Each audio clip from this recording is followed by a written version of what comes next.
Imana yo kwizerwa, uri uzahoraho, uri Imana yo kwizerwa,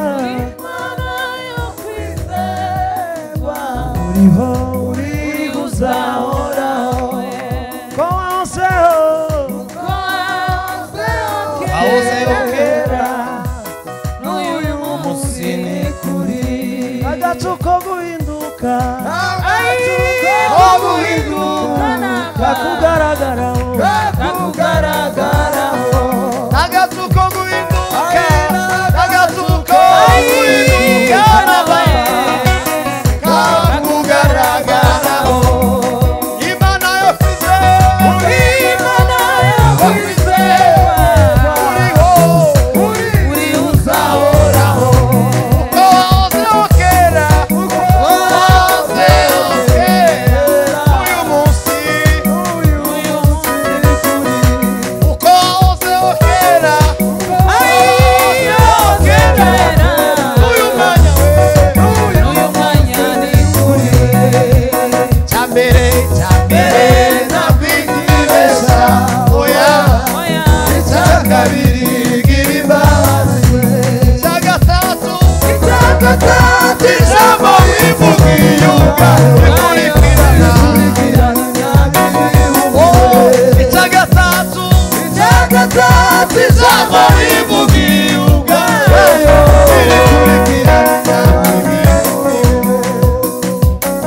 niba bari Imana yakubwiye uyu munsi tuza ushira impuhwe, upfa kuba warumvise ijwi Imana dusenga, uyu mwanya tuza ushira impuhwe, kuko Imana ntabwo yashyizweho n'amategeko,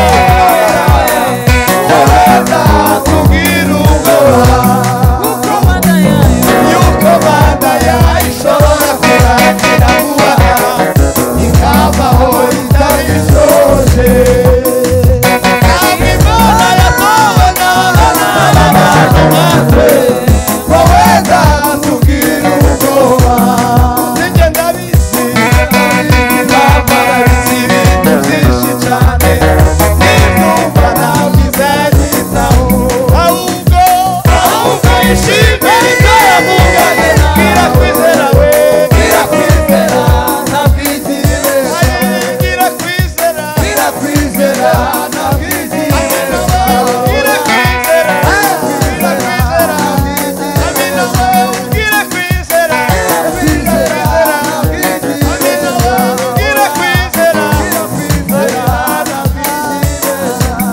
icyambere ntabwigibesha, icyakabiri icyagatatu inama yivuge irikurikirana, icyagatatu ijambo yivuge irikurikirana we,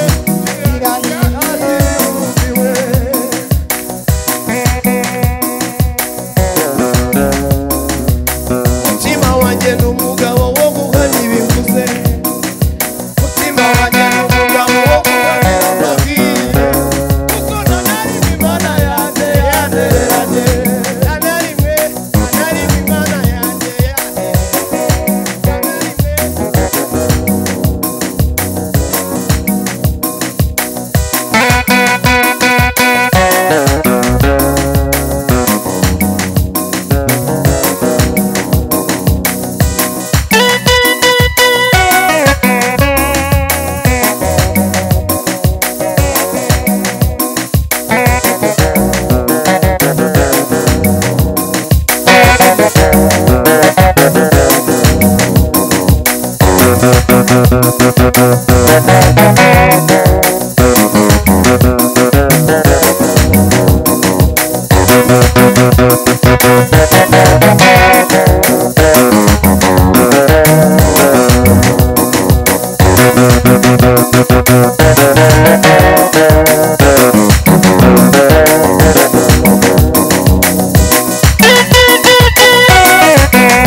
alitupenda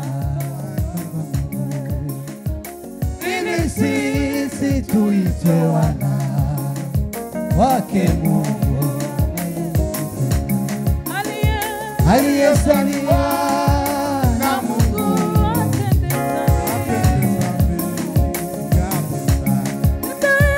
tendaye dhambi kabisa ni wa ibilisi. Aliyezaliwa na Mungu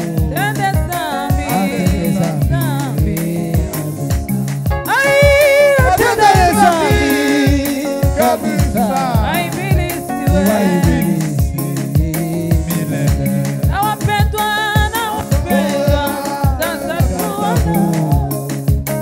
Ulimwengu aliyetupenda atakapodirishwa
akira pokea mamlaka katika jina la Yesu Kristo. Akira kibaraka simama mwezi Yesu.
Subiramos. Gato.